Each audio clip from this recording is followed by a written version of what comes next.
Le pape est infaillible, or vous prétendez que le pape se trompe. Comment justifiez-vous cela? La réponse est toute simple. Bien sûr, le pape n'est pas infaillible chaque fois qu'il ouvre la bouche. Le pape n'est infaillible que lorsqu'il parle comme pape sur la foi et les mœurs avec intention d'obliger toute l'Église, les 4 conditions du Concile Vatican I. Si un pape dit le contraire de ce qu'un pape a infailliblement proféré 10, 15, 20, 100 ans, 200 ans avant, ce n'est absolument pas possible parce qu'à ce moment-là, il prouve par lui-même, en critiquant, en condamnant ce que l'Église catholique a enseigné pendant 2000 ans, qu'il se met en dehors de l'Église. Donc c'est pas moi qui me mets en dehors de l'Église. À partir du moment où je suis ce que l'Église catholique a enseigné pendant 2000 ans, je suis protégé.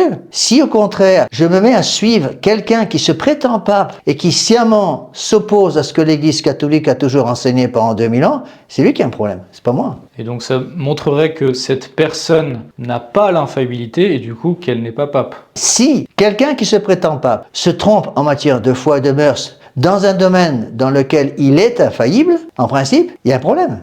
Ou l'Église catholique s'est trompée pendant 2000 ans, ou c'est cette personne qui prétend être pape et qui ne l'est pas, et qui enseigne l'hérésie. Lorsque le Concile Vatican II, dans le document Dignitatis Humanae, enseigne que la liberté religieuse est une liberté fondée sur la dignité humaine, et que cela contredit les documents pontificaux d'avant, qui étaient infaillibles, eh bien c'est une contradiction qui du coup nous amène au fait que ce concile ne peut pas venir d'un pape catholique. Un pape légitime ne peut pas infailliblement dire le contraire de ce qu'un autre pape légitime a infailliblement déclaré 100, 200, 300 ans auparavant. Si quelqu'un qui se prétend pape légitime dit le contraire, c'est pas possible. Encore une fois, le pape n'est pas propriétaire de la vérité catholique. Le pape n'est pas propriétaire de l'Église catholique. L'Église catholique n'est pas le corps mystique du pape. L'Église catholique est le corps mystique du Christ. Le Christ est infaillible chaque fois qu'il ouvre la bouche, pas le pape. Et un autre exemple qu'on peut donner, parce que les gens s'y mélangent un petit peu tout dans ce domaine, le pape est infaillible en matière de foi et de mœurs quand il parle avec l'intention d'obliger toute l'Église,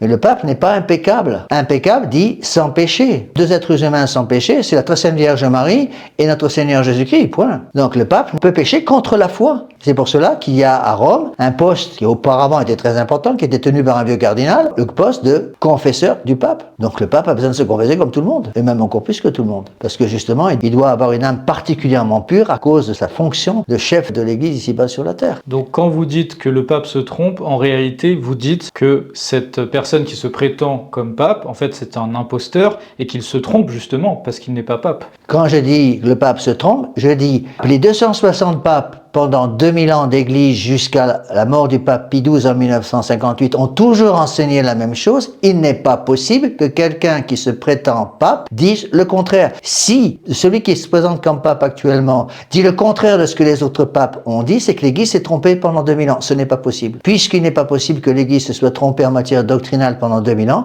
c'est que la personne actuelle qui se présente comme pape est sortie de son rôle. Il n'est plus vicaire du Christ, il n'est plus vicaire du Christ, il n'est pas pape. Très bien. Merci, Monsieur Levé.